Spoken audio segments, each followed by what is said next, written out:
Buenas noches y bienvenidos a un nuevo capítulo de Los Confinados. Una noche muy fría en Bogotá por lo menos. Y hoy, ustedes como pudieron ver en nuestras redes sociales, tenemos un invitado muy conocido por todos, el senador Iván Cepeda del Polo Democrático. Recibimos muchísimos mensajes, muchas de sus preguntas. Queremos hoy poder trasladar todas estas inquietudes que tienen. Senador Iván Cepeda, buenas noches y muy amable, gracias por aceptar estar acá en Los Confinados. Bueno, gracias Catalina. Saludo a los dos Andrés y también a Cristian y a las personas que nos están siguiendo. Un gusto estar Claro que aquí. sí, muy amable. Y también vamos a saludar a mis compañeros de mesa. García, buenas noches. Hola, buenas noches, Cata, ¿cómo estás? Digamos que me siento en este momento con muchísimo frío, pero para eso también yo creo que uno le puede empezar a subir un poco pues con la conversación que podemos tener, que puede que llegue a ser bastante álgida, ¿sí? Y pues ahí me acompaña una cervecita también en honor Ya pues, aquí a nuestro invitado de los especial. espacios territoriales, claro. Exacto. Entonces, pues La también lo hago roja. por eso. Entonces, A la salud. extiendo el saludo también a nuestro invitado, por supuesto, al senador Iván Cepeda, y por supuesto a quienes hacen Gracias. esto, que a propósito apruebo. Nunca lo había aprobado, pero bacano. Y también saludo a mis Muy bien. compañeros de mesa, a Cristian y Andrés. Listo. Cristian, buenas noches. Hola Catalina, senador Andrés, buenas Mucho noches a gusto. todos. Si preguntan, este programa está siendo en diferido. Alguien sabrá por qué. Y un gusto y un saludo a Rodrigo Londoño que nos está viendo en este momento también. Rodrigo Londoño, claro que sí. Y Andrés Hernández, buenas noches. Catalina, buenas noches para usted, para el senador Iván Cepeda, gracias por Mucho aceptar la gusto, Andrés. invitación. O a los compañeros de la mesa de trabajo y a todos los que nos ven, una preocupación tengo hoy por los medios de comunicación y por su falta de ética profesional para poder llevar los temas que pueden y no pueden ser noticia. Creo que ese es mi mensaje para hoy. Hacernos una autoevaluación los periodistas, si en verdad estamos haciendo real nuestro trabajo o si simplemente lo estamos utilizando para desprestigiar personas. Claro que sí. Y bueno, ahora sí, a lo que vinimos. Senador, usted es una persona muy polémica, entonces pues así como despierta amores, también despierta otros sentimientos en muchos. Entonces pues lo que tenemos hoy es estas redes llenísimas porque todos están empezando a conectar. Iniciemos Un placer. contándole a los ciudadanos, a las personas que nos están viendo, ¿cómo ha sido para usted el confinamiento en este momento? ¿Cómo ha cambiado de pronto su carga laboral? Y si está con su familia, ¿cómo ha sido todo esto para iniciar? Bueno, pues como a todos nos ha sorprendido esta nueva situación que cambia radicalmente nuestra vida. Esto es un cambio de vida, ¿no? No creo que podamos decir que después de esto seguiremos siendo los mismos. Pero en mi caso particular hay algo digamos, no me ha tomado tan de sorpresa porque yo tuve en los últimos 2 años y medio, un padecimiento de salud. Yo, como lo he dicho públicamente, tuve cáncer y entonces parte de esa vivencia la tuve que hacer en casa, ¿no? Así que, Mm, por ejemplo, hice mi campaña electoral para ser elegido congresista en el Senado ahora desde un computador y también muchas de las cosas que estoy viviendo hoy ya las he experimentado, así que me ha tomado menos por sorpresa que a otras personas. Y bueno, esto es, por supuesto, aprender a moverse en estas redes ahora con mayor eh, solvencia y diariamente la virtualidad que a todos nos toca, ¿no? Con sus ventajas y sus desventajas. Y fundamentalmente dedicado, aunque no exclusivamente, pero sí fundamentalmente a ver cómo uno ayuda de la mejor forma a todos los compatriotas, que son millones que necesitan hoy nuestra mano, nuestro apoyo, nuestra voz, si es necesario, nuestros recursos económicos, lo que se pueda hacer. y bueno, muchas veces con impotencia, porque son tantos los problemas que hay que uno no da abasto, ¿no? Un día aquí es, me imagino que a ustedes les pasa igual, atender toda clase de cosas, ¿no? Desde comunidades que están en situaciones terribles, gente en las cárceles, personas en los barrios de Bogotá, amigos de uno que tienen distintos problemas, compatriotas que están en la India. Bueno, esto es todos los días una aventura distinta. Claro que sí. Andrés. Senador, yo quería preguntarle a usted en esos momentos, aparte de cómo está viendo su confinamiento, quiero entrar un poco más al tema personal. Usted ahorita, antes de que entráramos ya en vivo, nos mostraba a sus dos acompañantes. Háblenos de ellas. ¿Quién lo está acompañando en estos momentos en este confinamiento? Porque pues al igual todos tenemos a alguien que nos acompaña, menos Catalina, porque Catalina... A ver si logro enfocarla bien. Bueno, ahí está una de ellas. A ver. ¿Será? Ella se llama Raiza. A ver, pero no logro enfocarla bien. Bueno, ahí está. Es una de mis dos perras. Bueno, son Chau Chau y son extraordinarias, ¿no? Me miran con ojos de interrogación para entender qué ha pasado, ¿no? Pero tratamos de que su vida siga normalmente y son una prioridad. Mi esposa está trabajando en la otra habitación, exactamente con su computadora, haciendo lo mismo que yo con otras reuniones. En fin, es una vida que estamos llevando ambos aquí, en familia, con nuestras perritas y con mucha gente que vemos por estas pantallas. Entremos ahora sí al tema que tiene que ver político. Con el tema político. En las últimas horas se conoció que la JEP lo reconoce a usted y a su hermana como víctima. Háblenos precisamente de ese caso. ¿Por qué la JEP les concede como esta categoría de víctimas y cuáles son las razones por las cuales la JEP toma esta decisión? Bueno, la JEP se sabe que es uno de los 4 mecanismos que se han creado para lo que se ha llamado la justicia transicional, y es una alternativa que hay para tanta impunidad, tanta mentira, tanto silencio en el que hemos vivido las víctimas en este país, víctimas de todos los actores, y que hoy una parte importante están ya reconocidas ante la JEP. La JEP está atendiendo hoy a más de 850 víctimas, 850.000 víctimas reconocidas.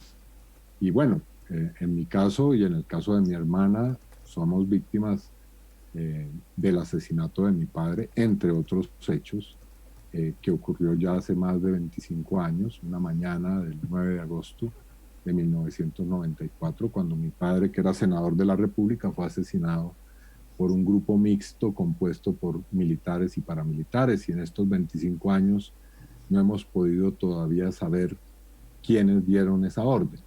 Hemos avanzado mucho, se logró condenar a 2 suboficiales.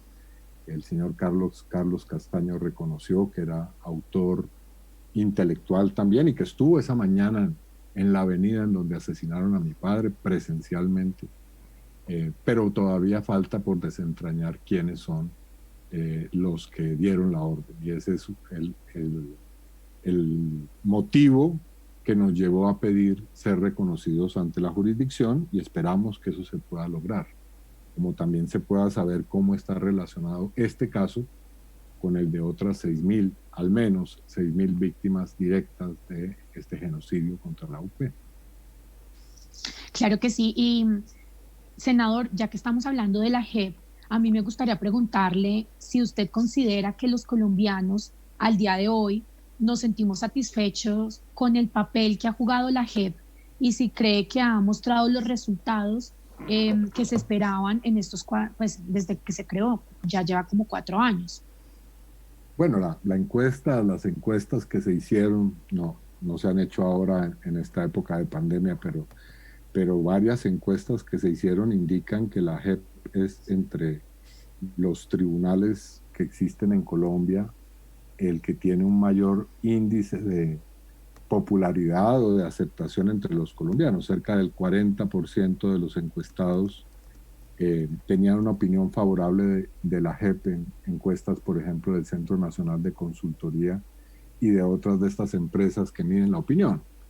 Es evidente que también hay una cantidad importante de colombianos que no ven con simpatía a la JEP, tal vez tienen desconfianza, no entienden todavía o no han podido ver los resultados. Ahora, ¿por qué? Porque la JEP tiene prácticamente 2 años de existencia, es un tribunal muy joven y es una experiencia pionera en el mundo.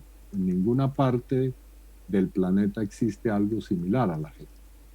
La JEP es la primera instancia de justicia transicional que se crea como resultado de un acuerdo de paz. Y por supuesto, como una institución joven, todavía tiene muchos problemas y muchos asuntos por resolver, pero yo confío en que lo va a hacer y ya hay resultados que mostrar. Bueno, no voy a hacer la enunciación aquí completa, pero ya mencioné uno, por ejemplo, y es que 850,000 personas víctimas del conflicto hoy están reconocidas como parte de, si no estoy mal, de los 7 grandes casos que lleva la JEP en este momento. De pronto, bueno, sí, Cristian. Yo tengo una duda ahí entrando en ese tema de la paz, pues porque pues muchos estamos jugados con la paz aún, a pesar de que ha pasado a un segundo plano para muchos colombianos, y es realmente triste. Yo le quería preguntar, ¿usted ve la paz en una crisis en este momento? Teniendo en cuenta, como le decía, ya para muchos pasó eso a un segundo plano, ya pocos quieren hablar del tema, no lo quieren oír, y realmente es algo importante, tanto que han hecho declaraciones absurdas como quitarle la plata a la paz para atender la crisis y todo este tipo de cosas. Bueno, depende de para quién.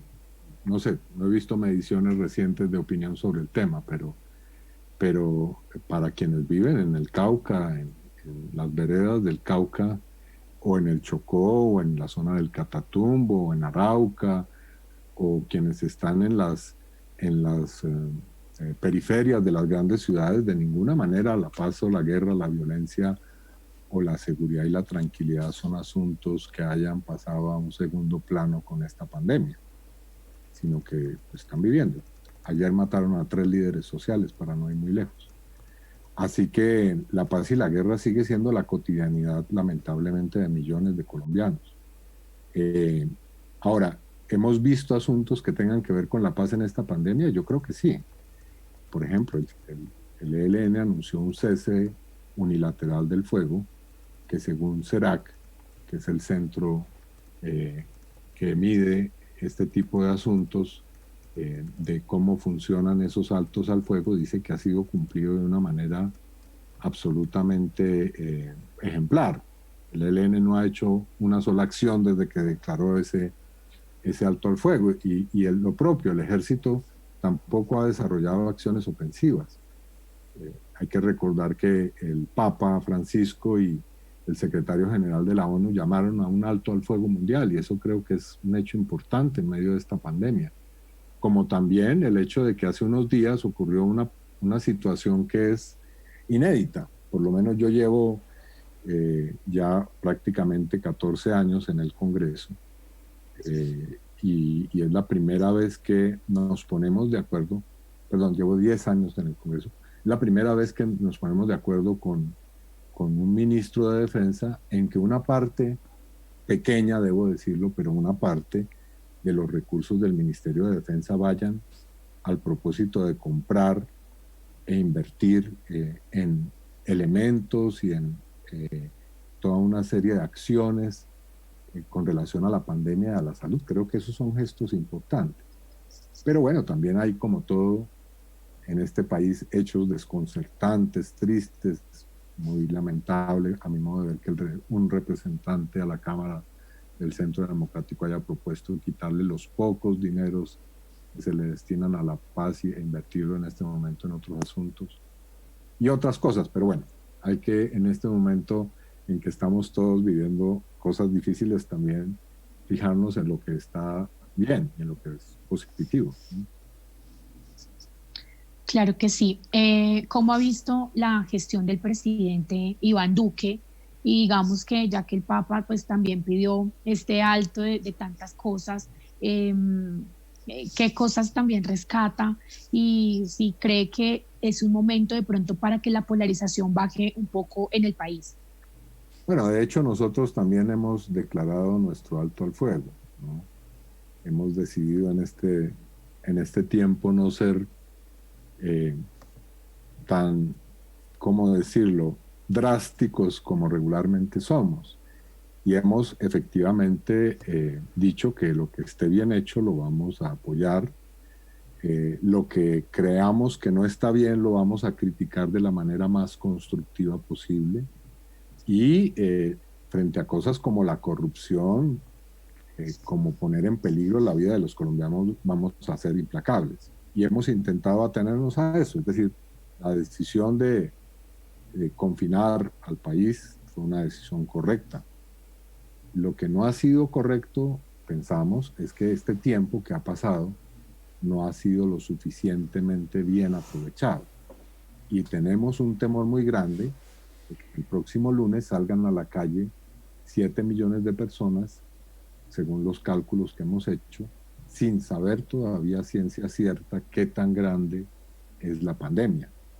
Hemos hablado con muchos especialistas y quiero hacerles una invitación para que el sábado nos acompañen a un panel que tenemos con científicos a las 11 de la mañana, con el congresista Roy Barreras y también con el senador Juan Luis Castro, quien es epidemiólogo, para discutir con ellos lo que puede pasar con esta decisión, porque el problema es que no hemos hecho los test necesarios, no está preparado todavía el sistema de salud y tenemos el peligro de que se suban rápidamente de nuevo el contagio. Estamos viendo ya hoy 3 noticias muy preocupantes: la cárcel de Villavicencio, lo que pasó en Corabasto, lo que pasó en esta clínica psiquiátrica. Es decir, el problema aún no ha comenzado seriamente. Y yo veo al gobierno y al presidente excesivamente confiados, escuchando demasiado a los gremios, dejándose llevar por una lógica que nosotros creemos que pues hay que atender también, pero que hay que saber cómo atender. Es decir, el confinamiento y la economía se deben reactivar, pero sobre la base de que hay una serie de procedimientos que están debidamente previstos, y eso es lo que no vemos. Así que en eso le damos más la razón a la alcaldesa de Bogotá, Claudia López. Senador, una pregunta. Digamos, estamos ante una situación en la que definitivamente ya hay ciertos sectores económicos que prácticamente no aguantan más. ¿Le parece que esa clasificación que sale de los sectores que pueden reactivar su economía o pues como sus dinámicas, sus actividades, le parece que no es el momento o que los protocolos deberían ser diferentes o cómo, o digamos si la decisión dependiera de usted, cómo lo haría? Bueno, esa es una buena pregunta, porque claro, es fácil, bueno, aparentemente fácil decir cómo deben ser las cosas cuando no hay que tomar las decisiones, y por eso respetamos a quienes tienen hoy esa responsabilidad, por supuesto. Pero hay ciertos asuntos que sí creemos necesario decir, que esa es nuestra labor también, es nuestra responsabilidad señalar dónde están los problemas. Y decir, estamos de acuerdo en que la economía no se puede detener eternamente. Eso digamos que es un asunto que está fuera de discusión. Pero hay que tener digamos, hay que hacer lo necesario para que haya 2 cosas que por lo menos funcionen muy bien. En primer lugar, todo lo que tiene que ver con la salud y las medidas que hay que tomar en este campo, y por otra parte, atender las necesidades de los que están en la miseria y los que viven en condición de pobreza extrema. Y ambas cosas no están todavía bien previstas. Nosotros diferimos del diagnóstico que ha hecho el ministro de Salud, diciendo que ya se logró aplanar la curva estadística de los contagios. ¿Y por qué no estamos de acuerdo? Porque, es decir, ¿cómo sabemos si esa curva responde realmente a los que están contagiados? Alguien decía, un parlamentario español, le escuché hace unos días decir que mientras más pruebas se hagan, más contagiados habrá. Es decir, en las calles y en las ciudades el virus está. No sabemos todavía en qué proporción. No sabemos cuántas personas son asintomáticas. No sabemos cuántas personas que han muerto en este mes, con estos 50 días, han muerto por el virus, porque no tenemos las autopsias para hacer una conclusión de esa naturaleza. Entonces, lo que debiera estar listo para esto que se quiere hacer el lunes es tener pruebas, es tener tapabocas, millones de tapabocas, tener claro el problema del transporte. El problema del transporte no está organizado. No basta con decir que habrá un número de gente que se monte en cada Transmilenio, no. En donde se ha hecho esto han planificado la movilidad de la gente de una manera distinta. Entonces, hay muchas cosas que no están previstas. No está resuelto el problema del ingreso mínimo de los que están viviendo en este momento en condiciones de extrema pobreza. Entonces, todo eso es necesario pensarlo. No para decir todo está mal, háganlo bien, no, para que ayudemos a construir las soluciones de esos problemas.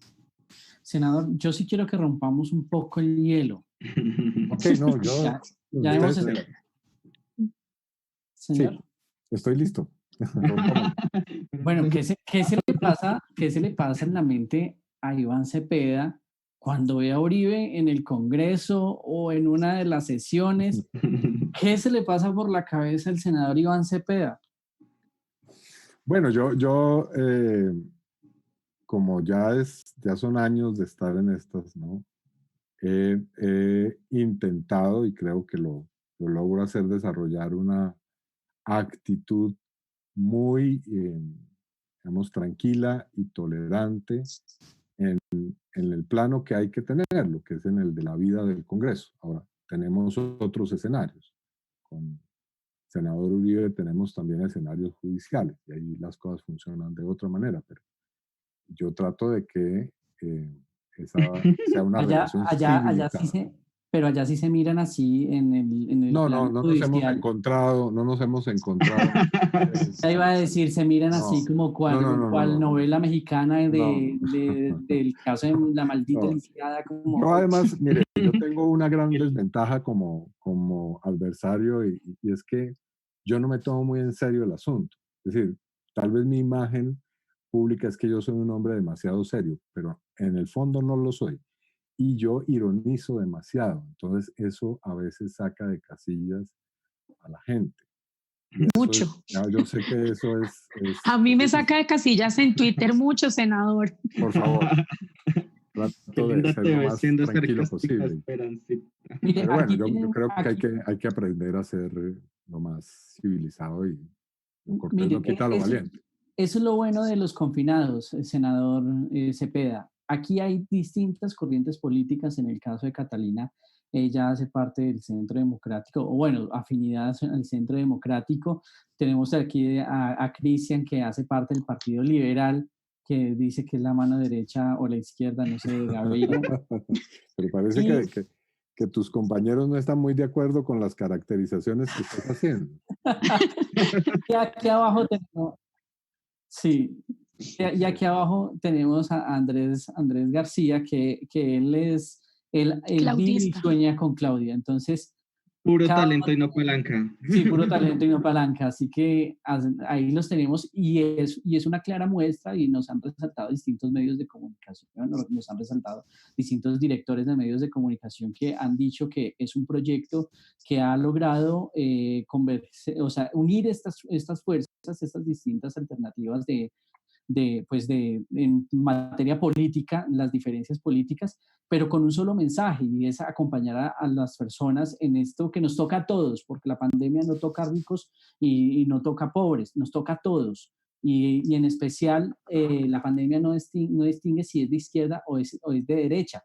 Yo sí quiero saber, usted en estos momentos, senador, si usted lo ponen en una casa y le dicen no puede salir, y en esa casa están sus peores contrincantes políticos, no hablo de otras cosas, ¿cómo sería esa relación de Iván Cepeda compartiendo con sus adversarios?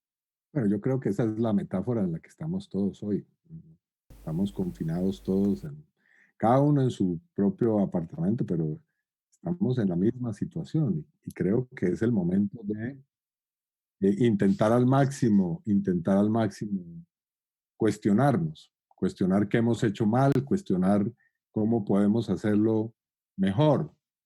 Y en particular creo que los dirigentes políticos tenemos que hacer ese ejercicio. Yo creo, y lo he dicho muchas veces, que la peor, digamos, enfermedad que padecemos los políticos es el narcisismo. Sí. Es enamorarnos de nuestra propia imagen. Y entonces eso es muy irresponsable. Yo creo que cada dirigente político debe hacer un ejercicio por no caer hoy en el narcisismo y ver a los demás y ser responsable, intentar escuchar y aprender otros códigos, otras formas. Se dice fácil, tal vez sea ingenuo, tal vez el día de mañana se acabó la pandemia y salimos todos a hacer lo mismo de siempre, pero no sé, yo creo que tal vez no va a ser tan fácil y que vamos a tener que aprender muchas cosas nuevas, ¿no? Como ustedes lo están haciendo en este espacio interesante, ¿no? Senador, la gente tiene una duda y nos preguntan y piden que usted les recomiende un libro para esta cuarentena, ya que están todos encerrados. Pero sin hacer trampas, sin mirar atrás. No, para nada. Estas de las que uno compra por Mercado Libre, que es como... eso es un fondo, es un backing. Vale, es un backing, sí, es un backing. No, los he seleccionado bien, mira. No, yo, una de las experiencias que he tenido en este confinamiento es que he podido retomar mis intereses y digamos, mis pasiones intelectuales en términos filosóficos. Yo estudié filosofía. Muchas veces la política no lo deja uno con el suficiente tiempo y dedicación volver a ese tipo de textos. Y mi recomendación es que en estos tiempos ha habido una especie de explosión de toda clase de opiniones de los filósofos y las filósofas. Y entonces en las redes ustedes pueden encontrar muchas de esas opiniones que creo que son útiles y que están, digamos, el pensamiento filosófico ayuda hoy a pensar en las grandes cosas, los grandes problemas. ¿Para dónde vamos a ir? ¿Vamos hacia un mundo catastrófico, apocalíptico, o vamos hacia un mundo nuevo y va a haber un renacimiento de la humanidad? Esas son las grandes cosas que plantean autores como, por ejemplo, para decir algunos de ellos, Naomi Klein, o por ejemplo, uno que se llama Zizek, o otro que se llama Agamben. Bueno, en fin, los pueden encontrar simplemente poniendo en estas máquinas en Google filosofía y coronavirus, y ahí tendrán muchos temas interesantes. Pero bueno, esos son una recomendación. Llevándolo un poco al plano un poco más pop, ¿sí? De la cultura pop. Entonces uno piensa como, bueno, hay unos escenarios como apocalípticos que algunas productoras han intentado como vendernos de que así va a ser esto en un futuro. Y si esto del COVID empeorara y llegamos a terminar en un escenario así parecido al estilo Mad Max o alguna cosa así, o estos escenarios postapocalípticos que digamos se presentan en algunas películas o series, ¿usted qué rol jugaría? ¿Y usted primero sobrevive? O sea, ¿usted estaría dentro de esas personas que sobrevive? Y segundo, ¿que se lideraría alguna cosa? ¿O usted estaría detrás de el poder, así como se muestra en Mad Max? ¿O usted sería un carroñero? ¿O cómo sería entonces ahí? ¿Cómo se ve entre un escenario apocalíptico? De los que liberan. No, bueno, para ponerlo en términos literarios a mí me gustaría, esto que voy a decir es muy modesto, pero me gustaría ser el médico de la peste o estar jugando el rol que juegan los médicos, ¿no? Claro, los políticos en este momento pues, no somos vistos con mucha simpatía, pero también yo creo que la política es una herramienta para poder ayudar y salvar gente, si se hace bien. Entonces, si me pides que me ponga en el rol, yo diría de tratar de ver cómo nos salvamos, cómo salvamos a otros, cómo podemos ayudarlos, ¿no? Sí. Eso es lo que intento hacer, no sé si lo haga siempre bien. Senador, hablando, digamos que siempre lo hemos visto usted haciendo oposición y bueno, digamos que saliendo con críticas muy fuertes. Me gustaría verlo de pronto en un ámbito distinto y que usted hoy acá en Los Confinados nos dijera a qué persona de la oposición usted dice, esa persona puede que sea opositor mío o opositora, pero es una persona que le valoró ciertas cualidades, ciertas actitudes, así esté en una orilla diferente. Bueno, no voy a mencionar a uno en particular, pero yo creo que Ay, deme nombres. Acá eso da el rating. eso es Acá a mí me gusta con Casi nombres. siempre tenemos exclusivas. Senador, No, usted que es tan directo yo he diciendo tenido cosas, para deme nombres. mira, para no ir muy lejos, acabamos de hacer un acuerdo con el ministro de Defensa, ¿no? Ujú. Me pareció bastante, es decir, cuando se quiere se puede, me pareció sensato lo que hizo. Eh, pero voy a hacer no un elogio, sino algo que puede sonar como un elogio, pero es una constatación. Yo creo que eh, el Centro Democrático es una colectividad que tiene disciplina, que tiene eficacia, y que si pudiera orientar hacia lo que yo considero cosas buenas que le hicieran bien al país, eso sería muy importante, ¿no? Lastimosamente, mucha de esa energía, esa disciplina y ese talento se va a asuntos y propósitos que yo francamente no comparto. Pero veo que ahí hay cosas que aprender, por supuesto. Y talento. Sí, sí, Sin lo palanca, conozco. nada. O sea, esas listas no tienen nada que ver con palancas ni Allá nada. hay Lo mucho talento, reconozco. no palanca. Mira, yo creo que parte de, digamos, la política en parte es un ejercicio al mismo tiempo de saber pelear y oponerse y contradecir, pero al mismo tiempo de saber simpatizar, acercarse y seducir. Es al mismo tiempo las dos cosas. Y entonces, parte del asunto es que no hay que ver al enemigo como, no hay que subestimar al enemigo, y para no subestimar al enemigo o al adversario mejor, hay que entenderlo bien.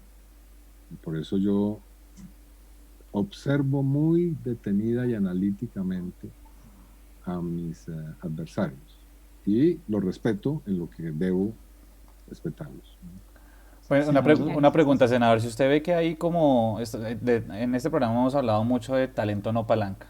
Mis compañeros de mesa han estado criticando, Talento, no palanca. exacto, Sí. han estado criticando esto de la manera más vil. O sea, no, si usted hubiera presenciado estas cosas de la forma en la que atacan es en realidad doloroso. Pero yo le quería preguntar, si estuviéramos hablando del presidente Iván Duque, ¿qué tanto tiene él para haber llegado a la presidencia en términos de porcentajes entre talento y palanca? O sea, ¿cuánto es talento, cuánto es palanca?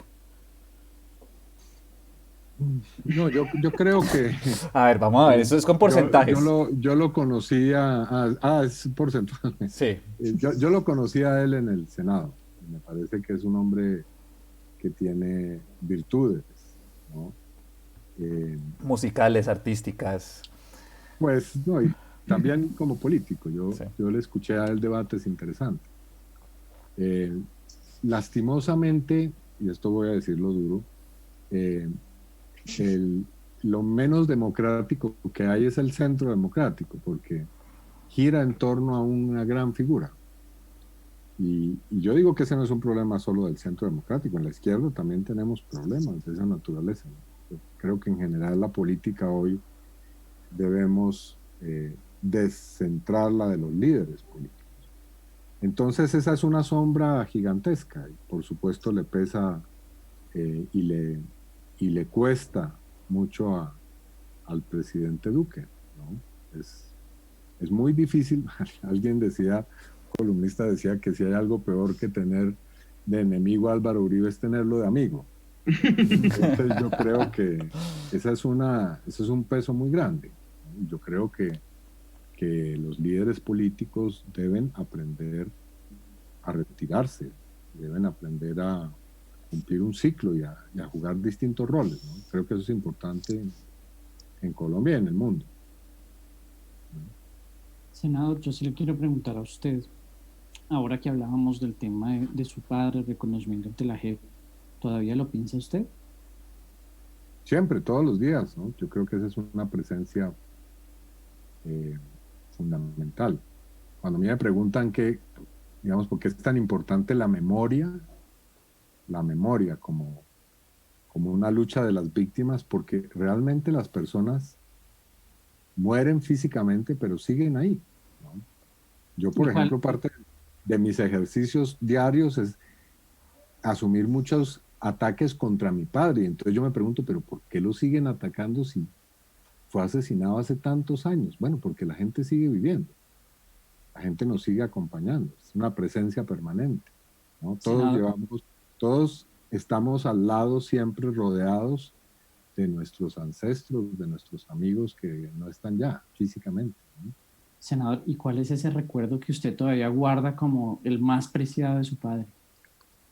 Hay muchos, pero hay uno que sin lugar a dudas, pues, digamos, por las circunstancias marcó mucho mi vida, y fue el momento de despedirme de él en la mañana en que fue asesinado, porque lo que ocurría en esa etapa es que sabíamos que eso venía, es decir, estaba prácticamente Crónica de casi una que muerte. agendado, sí, era un asunto que ya se veía venir. ¿Usted cuántos años Y tenía, entonces, senador, perdón, en ese momento? no, yo tenía ya en ese momento 32 años. Yo Ah, ya era grande. aparento muy Sí, bien mi no. edad. ¿No? Y entonces sí, esa fue un recuerdo muy, digamos, que me ha siempre marcado, ¿no? Pero pues, Permanente. esto, no quiero sonar indolente, ni mucho menos, pero si en el momento que usted se despide de él, o sea, está en la casa, ¿usted vivía con sus papás en ese momento? Sí, sí, sí, vivíamos juntos. ¿O era un chico rebelde y se había ido de la casa? No, no, no, para Diga la nada. verdad, senador, ¿cómo No, fue no, su para nada. juventud? ¿Fue rebelde? No, no, nosotros tuvimos un hogar siempre muy, muy unido, y sí, a los 32 años vivía con él y salíamos juntos cada mañana. Esa mañana no Pero, salimos juntos senador, por un asunto fortuito. O sea, sí, pero, o sea, usted es senador, bombril, senador. 32 años, bombril. ¿Sí? ¿A qué edad se casó el senador? Bueno, mi primer matrimonio fue A los Ah, 30 vea. años. no, a los 33 años fue mi O primer sea, matrimonio. recién lo sacaron de la casa, se casa, senador. Bueno, había tenido algunas otras experiencias previas, pero sí, fue a esa edad que realmente encontré a la persona con la que viví primero, y después otras historias. No. Después otros amores. Sí. Bueno, O sea, no, mi esposa. Ah, Mi bueno. esposa o sea, ha actualmente. tenido una vida amorosa activa, digamos, no, Sí, o por sea, ha supuesto, claro estado que sí, marcado por claro que unos sí. buenos romances en la vida, sí, senador, Bueno, qué como bueno. toda en la vida, ¿no? Es decir, la vida es, a mi modo de ver, tiene sentido cuando se vive con grandes pasiones, Claro, en todos los planos, ¿no? Para mí la política es una pasión, como lo es la filosofía y como lo es mi vida privada también, por supuesto. Todo lo hago Senador, con en esos temas del energía. amor, esos temas del amor, y usted que está en la política, Catalina, le ¿qué quiero le hacer dé una consejos? pregunta. Le quiero hacer una pregunta y es, ¿usted cree, por ejemplo, no sé, si volvemos, si pudiéramos volver a esa época, ¿usted cree que sería posible que un hombre como usted, pues de izquierda tan marcada, se hubiera enamorado, no sé, de una persona de derecha completamente? ¿Cómo Perfectamente ve eso? posible. Es que acá ¿Sí? también viene la izquierda. Porque allí no hay, eso no son reglas preestablecidas, si creo yo, Uribe y ¿no? Clara fueron novios, ¿por qué no Bueno, decir hay un buen ejemplo ahí, exactamente. un Iván y una Yo María creo Fernanda? que, No sé.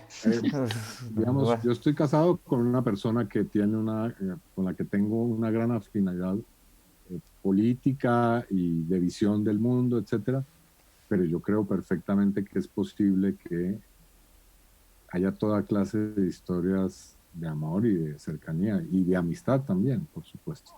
Claro, aquí cada quien tiene su propia novela. Digamos, por ejemplo, Cristian es una persona que vive actualmente con su exnovia.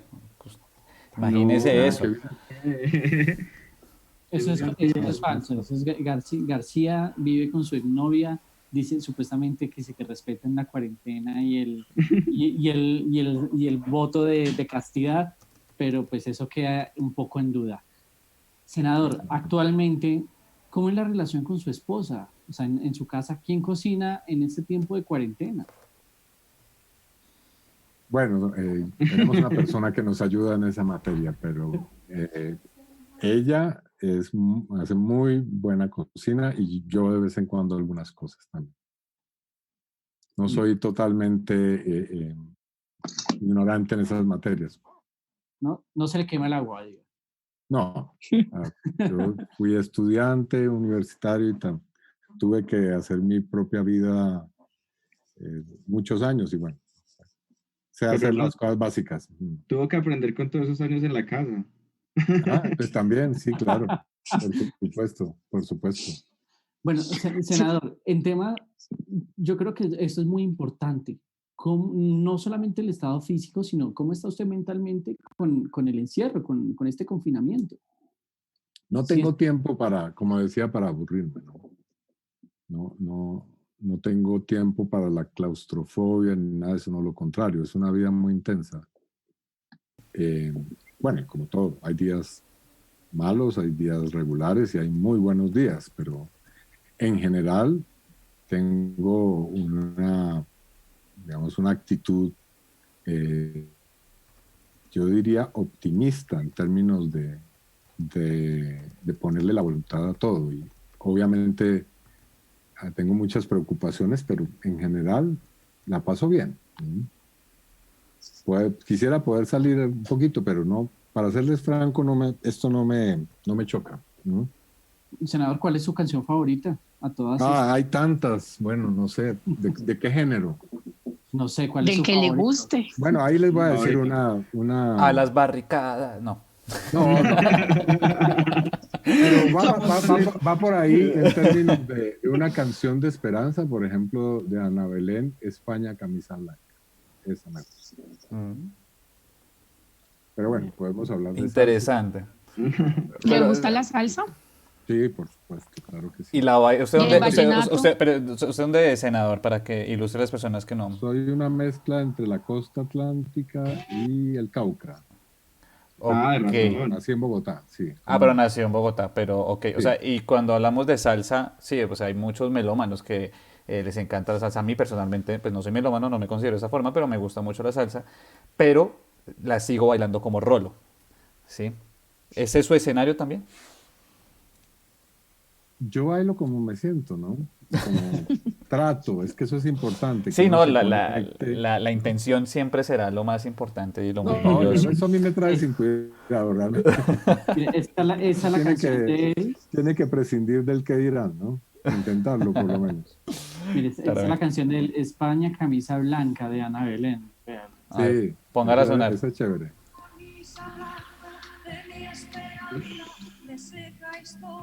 Ahora ahí nos deja hablando duro de su edad. Bueno, ese es ¿Por qué le gusta esa canción, senador? porque habla de que yo creo que no es solamente España, pero en toda nación hay fuerzas, gente que saca adelante el futuro el futuro y el presente de los países, ¿no? Siempre hay como dos realidades, una sombría y otra luminosa. Y creo que a eso hace referencia esa canción, ¿no? Y creo, en este caso no me estoy refiriendo a ideologías, más porque hay gente en todos los partidos y en todos los sectores que es gente buena, que es gente, vamos, a veces yo pienso que me identifico más con gente de otros partidos, con gente de mi partido, a veces en muchas cosas. Eso pasa un montón. Sin decir que no haya, digamos, profundas Catalina, afinidades. toda, ay, yo también. Pero hay gente que hace mucho, digamos, a mí me gusta la gente que trabaja cercadas sin pretensión, sin intereses, sin egoísmos, y que, digamos, está ahí haciendo el trabajo gris que no hacen los demás, sin quejarse, sin tanta pretensión y tanta laraca, y que saca adelante las cosas. Bueno, eso me gusta mucho. Chévere. Senador, Yo quiero, dale, Cata. me voy a devolver un poquito, Sí, bien. otra vez como hacia lo político, ¿cierto? Porque pues la gente también nos está pidiendo como ciertas cosas. Pero con Y polémica, usted por es un favor. hombre, Polémica, A y ver, para eso venga. la polémica uribista. Senador, a usted lo conocemos por ser uno de los defensores de los derechos humanos. A mí sí me gustaría saber, usted qué piensa de por qué la izquierda en nuestro país no ha roto la relación con el gobierno, por ejemplo, de Venezuela, que es un país en el que hemos visto que se violan sistemáticamente los derechos humanos. Bueno, no, yo creo que relaciones, yo no veo relaciones, ¿no? Es decir, esa idea de que aquí tenemos una especie de sucursal política de No, no, no. Venezuela o de México o de Cuba, ¿no? No, no, aquí tenemos unas fuerzas que actúan autónomamente y tenemos diferencias y tenemos también encuentros. Fíjense ustedes, al modo de ver el modelo cubano, que tanto se discute, pues hoy, por ejemplo, para poner un tema polémico, cuando tanto se ha criticado lo que ha hecho esa isla, pues hoy Cuba le está entregando misiones médicas a más de 20 países en el mundo. Más de 20 países hay médicos cubanos. Pero ahora salen a decir, sí, pero eso les están pagando, pero esa es gente que está sometida a la esclavitud de los Castro. Bueno, pero aquí, para no ir muy lejos, acabo de ver un video ayer de un médico que cuenta que otro de sus colegas iba llegando a su apartamento y se encontró en una pared una frase diciendo que o se iba de la urbanización o iban a agredir a su familia. Entonces, algo está mal aquí. Hay una sociedad en la cual los médicos no solamente alcanzan para atender a la población, sino que para exportarlos. Y aquí, en Colombia, a los médicos se les trata realmente con gran emoción, se sale a aplaudirlos, pero a la hora de respetarlos, de pagarles un salario, de entregarles los elementos esenciales para que se protejan de la pandemia, ahí no. Entonces, si me preguntas sobre mis afinidades, Puntualmente sí, sobre Venezuela. tengo grandes afinidades, por supuesto. Allí han hecho, sí, bueno, y Venezuela también habría que decir, bueno, yo no conozco muy bien el sistema social que hay en Venezuela, pero hay unas cifras que son en este momento que habría que estudiar realmente. Dicen que está más controlado la pandemia que aquí, ¿no? Ahora, si me preguntas sobre el manejo de la política y de lo que ha hecho el gobierno de Maduro, no comparto el tratamiento que se le ha dado a muchos asuntos. Me parecía mucho más correcto en la época de Chávez. El manejo de la economía, creo que ahí ha habido profundos desaciertos. Bueno, pues mejor dicho, se nos pasó súper rápido este espacio y para finalizar, nosotros acá en Los Confinados tenemos una sección que se ha vuelto muy conocida y es el semáforo de los confinados. Entonces, la idea es que le sacamos un color a una persona, situación, a lo que usted quiera, dependiendo de cada uno. Entonces, por ejemplo, senador Iván Cepeda, ¿usted a quién le pondría el semáforo en rojo por esta semana o de la semana pasada? ¿Quién lo está haciendo mal? Yo me le pongo al gobierno, tengo que decirlo. Muchas cosas que veo que ¿Al están mal. nacional o al distrito? Nacional, claramente. Por supuesto, Claramente. claramente. El color Es como amarillo. es tarjeta roja también. Sí. Sí, Sí, esa es la funciona, tarjeta es roja. parecido. Aquí el color Aunque amarillo bueno, le el problema de esta pusimos respuesta es que uno no puede matizar, pero digamos que en términos generales sí. el, el color amarillo. También yo sé que cuando le diga la descripción del color amarillo usted ya va a saber a qué hacemos referencia. Es el color fajardo, ni hacia un lado ni al otro. Entonces, ¿quién no lo hizo ni bien ni mal? ¿Quién está ahí como en ese intermedio? Difícil. ¿Se la pusieron difícil por Porque lo fajardo o por lo amarillo? No, es que esta situación no da para ese tipo de diagnósticos. Aquí o se hace mal o se hace bien, pero gente que lo está haciendo a mitad y mitad. Fajardo. yo creo por que eso yo por soy eso muy le colocamos, radical en eso. por eso le colocamos el color fajardo. O que le falta 5 para el peso. O sea, que usted dice como, no, No, pero ahí hay muy sí, buena no, intención, yo pero le creo que falta. las personas que están hoy en una actitud intentando pues ser neutras frente a esto, no. Yo creo que aquí hay que tomar posiciones y hoy o se está haciendo bien o se está haciendo mal, porque los que están en la mitad lo están haciendo mal también. Así Claro. que les pondría rojo. Y le pongo rojo a una buena parte del Congreso también. Eso sí, mis colegas Eso, están aproveche. dedicados Dispare hacia todos. hacerle elogios al gobierno y no están ejerciendo un papel serio en este momento, como debiera ser. ¿Y quién lo está haciendo bien? ¿A Perdón quién le por- daría usted el semáforo en verde? Los confinados. Primero a los médicos, ¿no? Por supuesto, eso sí es indudable. Médicos, enfermeras, por favor, es que no se entiende que eso a veces es digamos, un cuerpo completo el que está haciendo eso, y lo están haciendo con a muchos alcaldesa de Bogotá, a muchos líderes sociales, lideresas y líderes sociales. Pues eso sí, en el primer lugar, en el podio, porque están haciendo un trabajo en los territorios, a mucha gente que está trabajando silenciosamente hoy para poder entregar ayudas, en fin, ¿no? Creo que son muchos, y sobre todo anónimos, ¿no? Gente que no está recibiendo hoy digamos, todos los créditos, ¿no? Bueno, pues muchas gracias por haber estado acá, senador Iván Cepeda Pero García. no haber sido Sí, senador, Bueno, pues amarillo, la sino verdad, haber sido o rojo o verde.